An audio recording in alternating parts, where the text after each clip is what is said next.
On today's show, we recap the Maple Leafs win at the Bell Center Saturday night. How'd the new guys look? What's the status of Mitch Marner? And the Leafs unveil their new St. Pat's jerseys. We'll get into all of that and more on today's edition of the Locked On Leafs podcast, part of the Locked On Podcast Network. It's your team every day. You're Locked On Maple Leafs, your daily podcast on the Toronto Maple Leafs, part of the Locked On Podcast Network. Your team every day.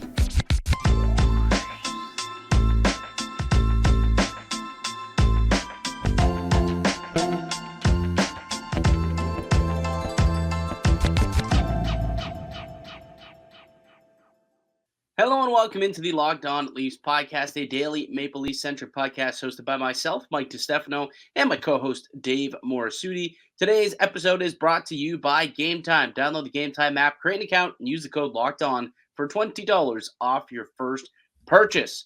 Well, won't have to use that over the next couple of days in Toronto, as the Leafs have themselves quite the break heading into, I guess, what would be the final stretch of the season. It was actually kind of nice. It's good timing, right? You got 18 games to go, and you get a nice little 5-day rest to try and recharge those batteries for that final push down the final stretch here until we get to the playoffs. Yeah, the schedule's been weird because they just came off playing 4 games in 6 nights, and then next week they're gonna have all this time off, and then I think they got some back-to-backs coming up. 2 back-to-backs next week. Like, what's going on here? Like, it's crazy, but yeah, I mean, this team just needs a break. You can see it in their play; they just haven't been looking as crisp and as sharp, and guys are getting banged up. Guys are feeling it. Yeah, obviously Mitch Marner missed the game against Montreal. Jake McCabe missed practice today. We'll get into that in a little bit, but let's break down this Montreal win over the weekend, because you mentioned it. They got the 2 points, and you have to against non-playoff teams like Montreal. So it's good that they're able to keep up with the Joneses by picking up a full 2 points in regulation. I might add 3-2 win over the Montreal Canadiens. But yeah, they didn't dominate Montreal by any stretch of imagination. It was a pretty even game, and that's not what you want to see if you were the Maple Leafs. You don't want to see Montreal keeping up with you. And I think it's, to your point, the team does look a little sluggish right now. And they have for the course of the last week, I would say. Like, both those wins against Boston. I mean, the first one, they didn't look great. And then same thing in Boston. And then they won in Buffalo. Sorry, the loss in Boston.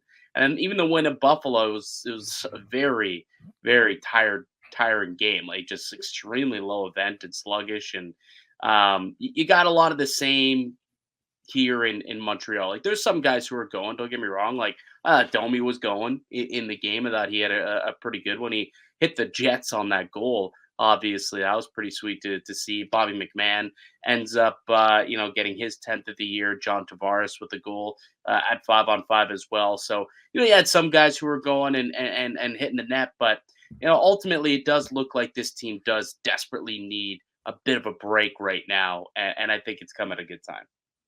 I do.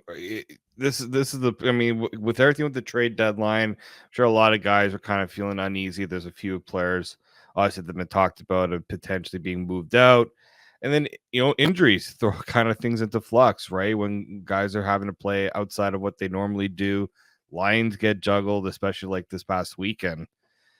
It kind of throws everybody off in a way too. But yeah, it did. You could tell this team hasn't looked the same, and I'm sure the schedule played a bit of a factor too, and the flu that they've been going through.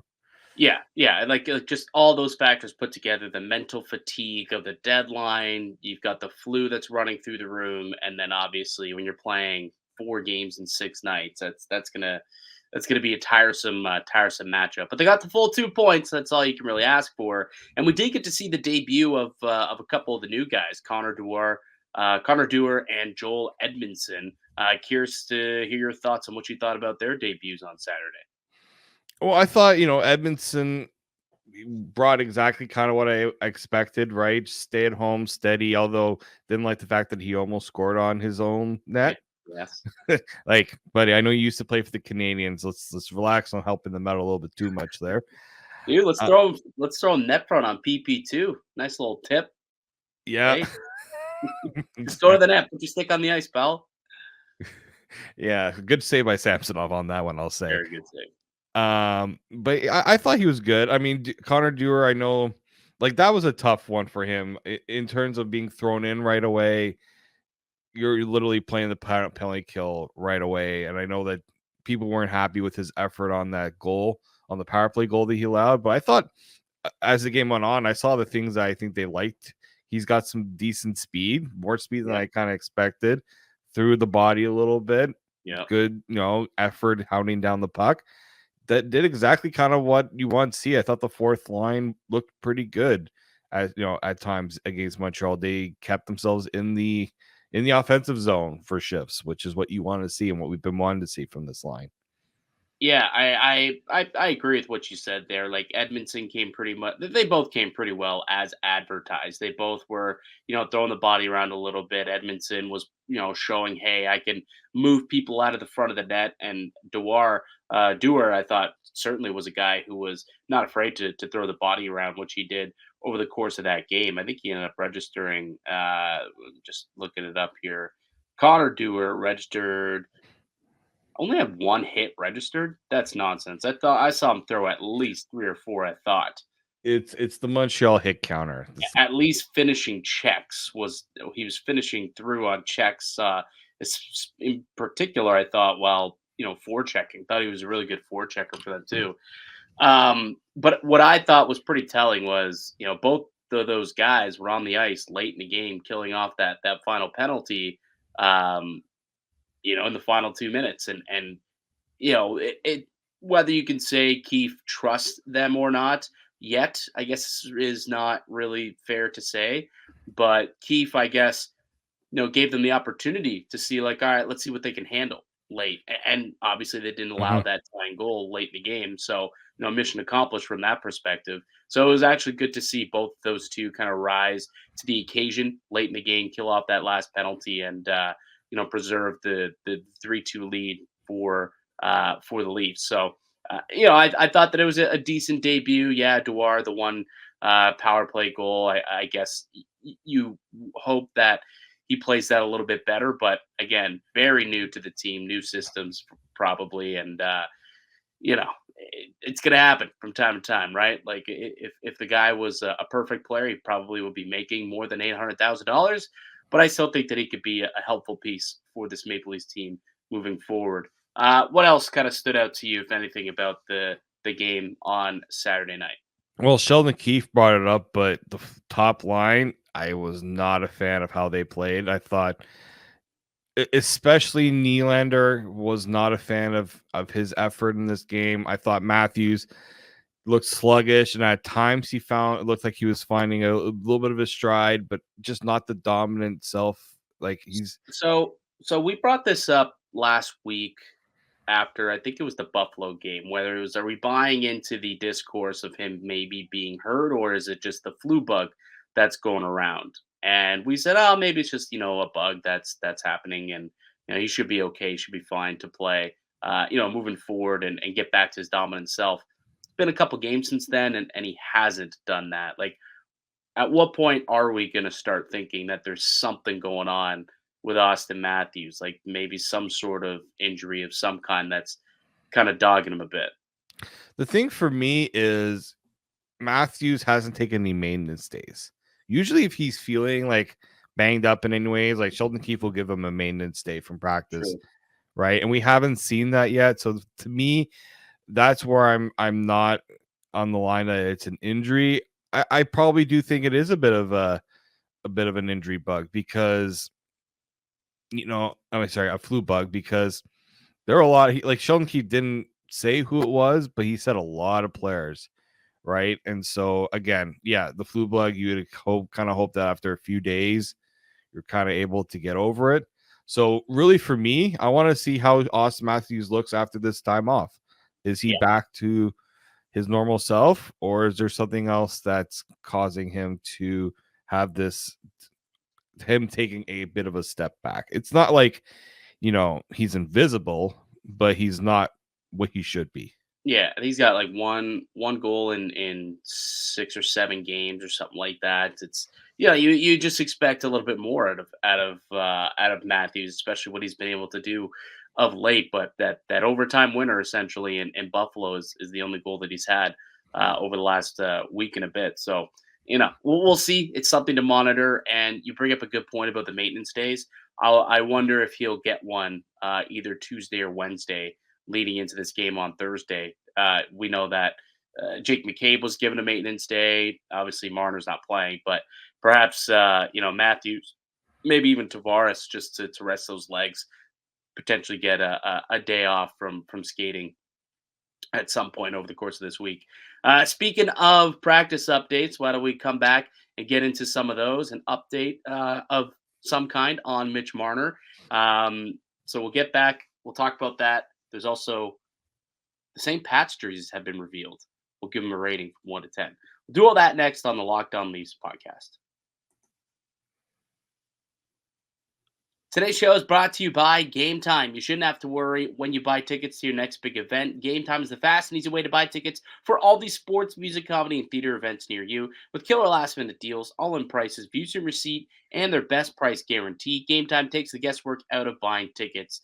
What are some of the things that you like about Game Time? For me, it's that they're the only ticketing app that gives you complete peace of mind with your purchase. You can see the view from receipt before you buy, so you know you're getting exactly what you pay for when you arrive. And they're obsessed with finding ways to help you save money on tickets. Game Time has deals on tickets right up until the start of the event, and even an hour after it starts. It's a place to find last-minute seats. With the Game Time guarantee, it means that you'll always get the best price. If you find tickets in the same section row for less, Game Time will credit you 110% of the difference. Take the guesswork out of buying tickets with Game Time. Download the Game Time app, create an account, and use the code LOCKEDON for $20 off your first purchase. Terms apply. Again, create an account and redeem the code LOCKEDON for $20 off. Download Game Time today. Last minute tickets, lowest price guaranteed.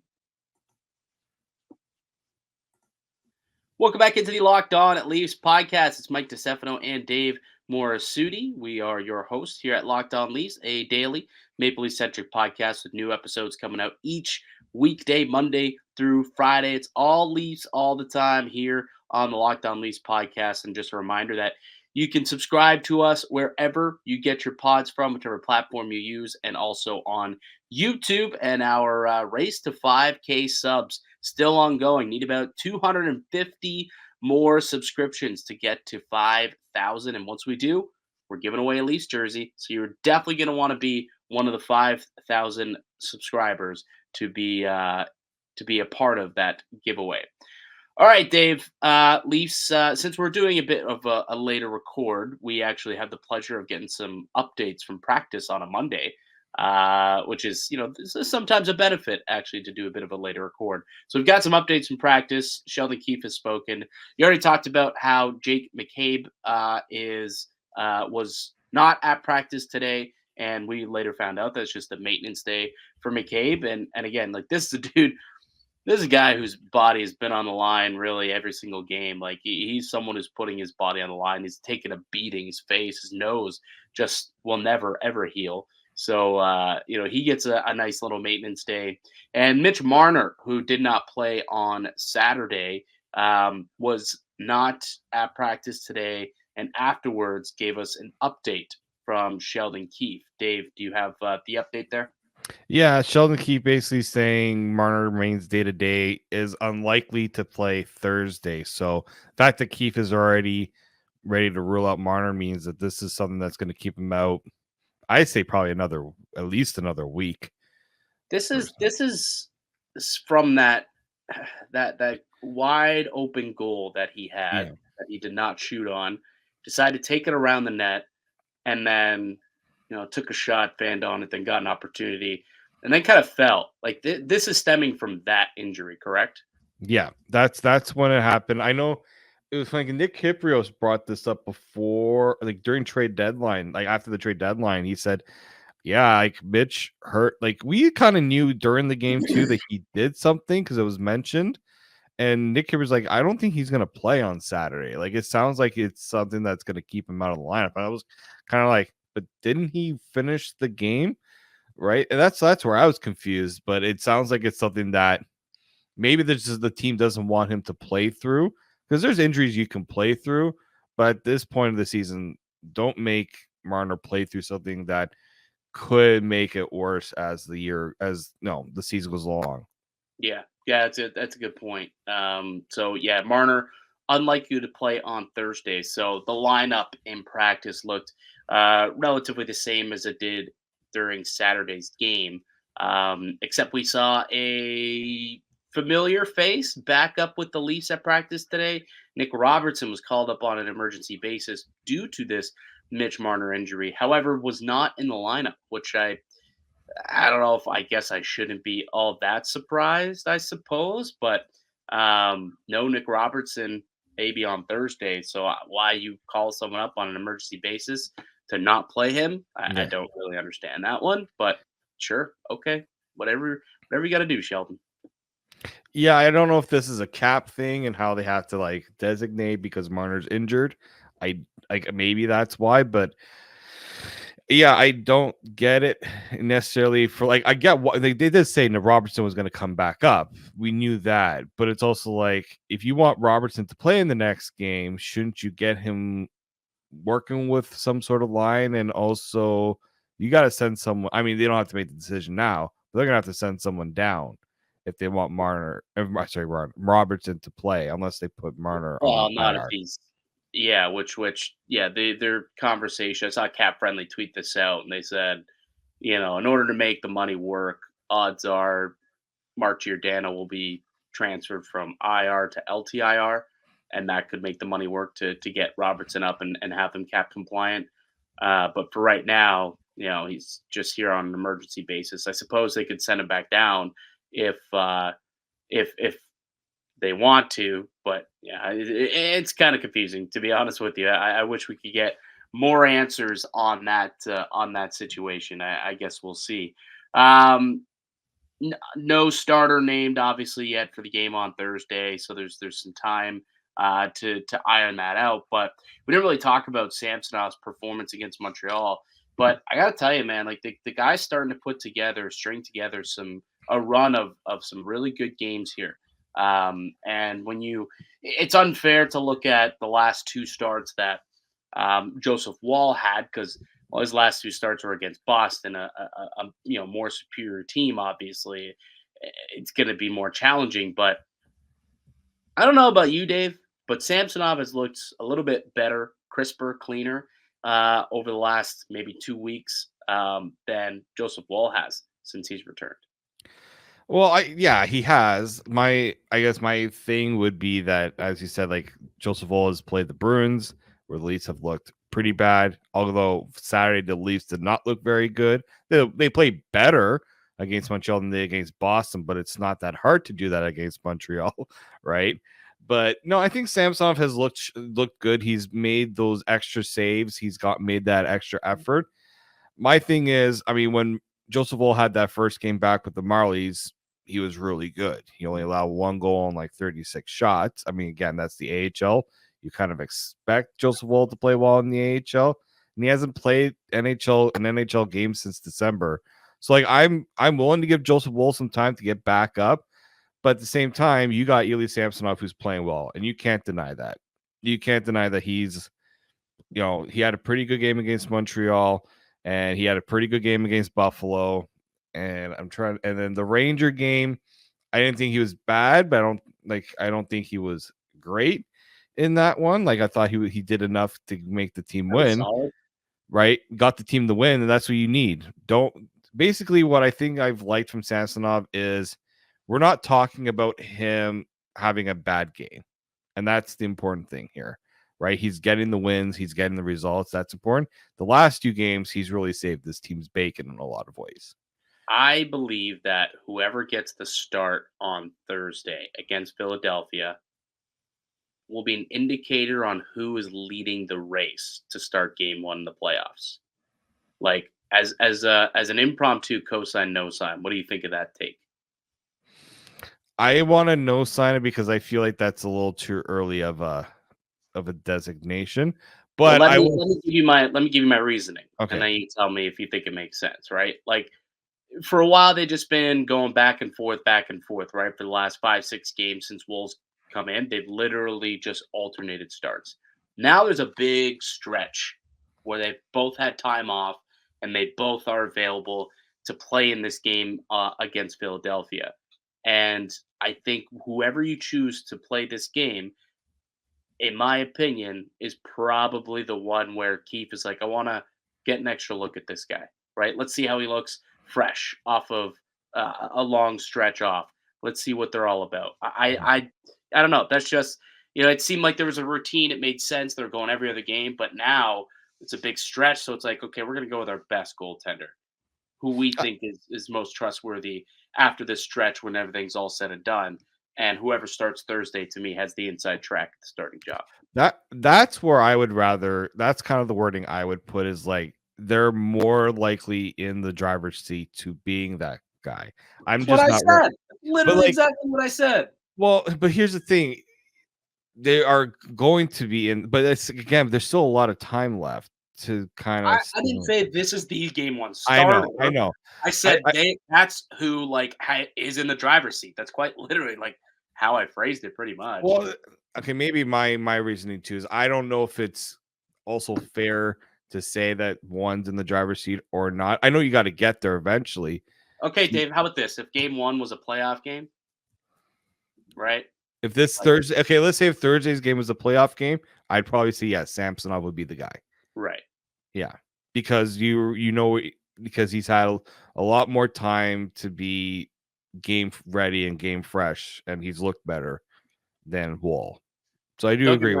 I understand. Like there's 18 games to go. You're not whoever starts on Thursday is not like, okay, that guy's for sure starting game one. There's plenty of games to settle this thing. But I think whoever does get the start on Thursday is telling for who has the inside track. That's all I'm saying.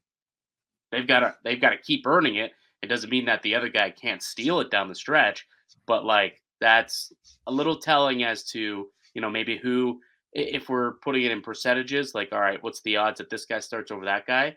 Right now, let's say it's 50-50, but I think the odds would shift it to maybe 55-45 to whoever gets that start Thursday. What I will say is the reason why I'm always never really to give the definitive is an injury can always happen.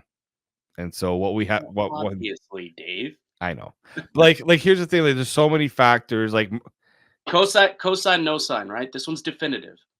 Austin Matthews will score 55 goals this year. Oh, cosine for sure. How? He might get injured in the first shift on Thursday, out for the season, then he won't get it. How can you be definitive, Dave? But he can also score in the first shift. An injury. You see how there's flaw in that logic when you put injuries into it? You can never have injuries involved in these conversations because it's understood that an injury clearly changes things. Come on now, Dave. Don't give me that. Come on. Mm-hmm. All right, let's get back on track. Let's take a break. We'll come back, regroup, and let's take a look at these new jerseys coming up for the St. Pat's game this weekend against the Carolina Hurricanes. So we'll do that next. Today's show is sponsored by FanDuel. Say goodbye to the busted brackets because FanDuel lets you bet on every game of the big tournament. Whether you're betting on a big upset or a one seed, it's time to go dancing on North America's #1 sportsbook. Right now, new customers get $200 in bonus bets if your first $5 bet wins. That's $200 to use on point spreads, on money lines, on futures, whichever. You can even pick who you think is going to win it all. Just visit FanDuel.com/lockedon and bet on college hoops, hockey, basketball, baseball's coming up until they cut the nets down. That's FanDuel, North America's #1 sportsbook. Welcome back into the Locked On Leafs podcast. This is Mike DiStefano and Dave Morassutti. So we got the game against Philly on Thursday after this long break. And then Saturday, they've got the Maple Leafs and the Carolina Hurricanes in the on St. Patty's Day. A little St. Patty's Day action against Carolina. It almost feels like the Leafs play Carolina in some sort of like specialized game, whether it's next gen or the St. Pat's game. Does it feel like it's always Leafs Canes? Yeah, it's either the Hurricanes or the Blackhawks. Those are like the two teams. I mean, the Blackhawks, I can kind of get that connection because they have a very rich St. Patrick's Day tradition. Hurricanes, I don't really get that one. What's the Blackhawks? No, like Chicago. Chicago does, not the Blackhawks itself. Oh, okay. Sure. I think the Blackhawks have once worn like green jerseys on St. Patty's Day. I want to say. Yeah, maybe, perhaps. But the Leafs have unveiled what their jersey is going to look like, and obviously, like the rich history for the Maple Leafs is, they were once, the Toronto St. Patrick's or whatever the heck they were. Yeah, St. Pat's. That's it. Yeah, the Toronto St. Pat's. Once upon a time. So there is a literal, organizational history with Toronto. So they honor, the St. Pat's from back in the day. Every St. Patrick's Day game, when they wear these green jerseys, and these are the jerseys that they will be wearing this week. So here are the St. Pat's jerseys. Got a little clover, on as the crest, as the Maple Leaf crest will say, with the St. Pat's in the middle across it, with a green stripe going kind of through it, and then it's going to be an all white jersey with just the green on it. And then, of course, the milk sign has to be there. The new sponsor, the Maple Leafs. Yeah, that's up there on was that the right or left? It'd be the right shoulder. Yeah, right shoulder. What are your thoughts, man? 1 to 10? What do you rate these? If I'm comparing to the other ones, I'll give it an 8. I think it's I didn't hate the St. Pat's one before. I think these ones are way better because it makes more sense because it's a clover. Like, I don't know why this wasn't the original design, because the other one was literally just a oval with St. Pat's in it. This is like, it's a clover leaf. It makes more sense. Yeah. I wish the green was the dominant, I understand why it's white, because they want the clover leaf to be green. I wish there was a little more green in this. I'm not a fan of just the single stripe. Like, I want the shoulders to be green. I want a little more green added to this jersey. That's why I'm not giving it a 10. I think I have a very high bar when it comes to like giving 10s out for jerseys. Given how NHL jerseys have been the last little bit, I'll give this a higher grade because I think the logo is quite solid. Yeah, I do too. I wish I could actually see the back, because if I recall, remember the numbers on the back were weird on like the last jerseys. Like, and as a guy who did play-by-play growing up, the back of the jersey, I remember, was like it almost looked as though it would be so difficult to call a hockey game with those jerseys, because it was like the numbers were individually stitched and like boxed. Remember that on the last St. Pat's jerseys? So I'm hoping that they don't have that in these ones, and that the back is just regular and it's just like a green number, and away we go, similar to the way that the actual jerseys are. I actually have your answer on that. Oh, perfect. Please tell me that's just plain. Yes, thank you. Thank the Lord. Thank the Lord. That's what I wanted to see. Just keep the normal. Just change the color to green. I like these a lot, actually. I'm a big fan of this jersey. I think there's enough green. It looks like they got a little green on the bottom too. That bottom stripe green that we didn't see in the last photos. It was chopped off. So you do got a little bit of green bar at the bottom of the jersey there. I like it, man. I think they're a solid 9, actually. And I'm not even like a big jersey guy, but I think these are pretty sweet. The Leafs kind of hit it out of the park with this one. I want to say, I don't think in all my years I've known you, I don't think I've ever seen you wear a jersey. I'm just not a big jersey guy. You throw your money at cards, not jerseys. That's it. I do. I spend my money on different types of collectibles. When I was a kid, like I had jerseys. I got a decent little jersey collection, I guess, but nothing that fits me anymore. I was young when I was collecting those jerseys. I think the last one I bought was like a 2010 Luongo Team Canada jersey. I think that's the last jersey that I ever purchased for hockey, at least. Yeah, I bought on like Marketplace off somebody for pretty cheap. But yeah, not a huge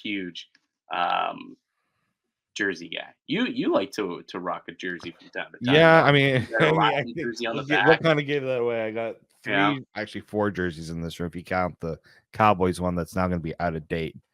Man, one's going to have to be not tossed out, but it's going to be taken out of the rotation here. Yeah, what are you going to do with that? I'm going to keep it because it's autographed. Yeah. It does have a signature on it. For those that may have always wanted to know if there was a signature on that. Is Riley autographed? Right, all the jerseys in here are autographed. The Marner, the Riley. You get your Riley in a nice little shadow box then, like the Dewar. I'm working on it. I'm trying to find one that's not going to run me a big bill because the Tavares one, I got the frame on sale. Got it done at Framesworth. Anyone who's ever gotten stuff done, that's where you usually go. It was pricey, but I got the jersey at a good deal, so I spent a little more on the frame. The Marner and the Riley, gonna have to find a little bit of a deal to get those ones framed. Well, I will keep an ear on the streets for you if I find anyone who's got a really good frame. But actually, I do. I'll message you offline. I do know somebody who I met actually at the card show, the expo. There we go. In November, who they were there like as a company, and actually they do some really, really solid work. I'm not sure on their pricing; might be a little over budget considering what they probably paid to be at the show. But I'll inquire on that for you. Speaking of, actually, I was at a card show this weekend and a couple of nice little pickups. I grabbed 5 of, I guess, maybe my favorite pickups to show the class. Are you interested, Dave? Are you interested to see what I picked up this weekend? I mean, now that I'm hearing how much some of these cards are worth, I gotta see what the latest pickup is. No, I know. I didn't pick up. Actually, that's a lie. I did pick up one really big card. I'm still looking for this one. I have a binder with an Ovechkin rookie card. I don't know which version, if it's actually worth a lot. I'm still trying to find it. I'll look at that. No, mine doesn't. That's the big card that I picked up this weekend. Was an Ovechkin rookie. Is this the one that you have? Does it look like this? Is that the price at the top right? No, it's not. I don't think that's the one I got. Okay. Yeah, this is the big rookie card, the flagship rookie. That's like the rough value of what it is up on the top right. Yes, so that was my big pickup. Was an Ovechkin Young Guns rookie card. I actually got in a trade. Somebody wanted to buy one of my graded Austin Matthews rookie cards. He gave a little bartering action here. I see. A little bartering. He gave me this and a little bit of cash on top to equal out the difference in value. So I got this and a little bit of cash. Another Matthews trade that I made, same thing. I got a little bit of cash, and then I got a Quinn Hughes rookie autograph from Allure on top of it as well. I like those metallic ones, the ones that are. Yeah, it's a really sweet looking card, and I think it's numbered out of 349. I don't know if you can see there, but yeah, 139 out of 349. Sweet. Yeah, so it's also numbered out of 339. I'll save this one for last because these two are Leaf related. This one was really sweet. I know it's a Boston Bruin card, but it's Charlie Coyle's Sign of the Times. It's a gold ink out of 99, and it's just really cool. Game-winning goal for 60th win. So he had the game-winning goal last year when the Bruins won their 60th game, and he personally inscribed it along with the auto. And it's just a really sick, clean auto. Like, it's just personally inscribed. These are awesome. I love those SP Authentic cards. Pretty cool. And the last 2 decent pickups I got, I mean, in terms of price-wise, it's not, but since this is Locked On Leafs, I did get a Matthews and Nylander Young Guns checklist. I got pretty cheap, so I grabbed that as well because I sold like 2 of my Matthews at the show, so I was like, I only have 1 left, and I saw someone selling that pretty cheap, so I picked it up. And then this bad boy, little Fraser Minton Outburst Gold variation of his Young Guns that just came out in the new Series 2. So you see the little gold or silver. Yeah. So pretty solid. Those are kind of 5 of my decent pickups that I made over the weekend. It's a good show. It was a fun show. Lots of people coming up to me telling me that Hayes is a fraud. That happens so often. So often. I forget to tell you this, but I met someone the other day, and they literally told me, go tell Al's brother that Hayes is a fraud. Yeah. So it's continues to be a phenomenon. I feel for the guy. That's his thing. Like people have things. He's known as a fraud. All right, buddy. We'll end it there. That'll do it for us here today on the podcast. We've got a few off days that we'll be back and we'll be talking about some stuff. We're going to be doing I think we're going to look. What do we need to see in the final 18 games? What answers do we still need to know? We'll talk about that, and also we'll kind of do a cosign no sign, a full cosign no sign show as well over the next couple of days leading up to the Leafs next game on Thursday. So you can subscribe to the Locked On Leafs podcast on all platforms to receive that daily Leafs content. Follow myself on X at Mickey_Canuck. Follow Dave at D_Morassutti, and follow the show as well at Locked On Leafs. Go ahead, leave a like if you enjoyed the video on YouTube. A comment down below, please, would be greatly appreciated as well. And we'll be back with another episode for you guys tomorrow. But until then, keep it locked right here on Locked On Leafs.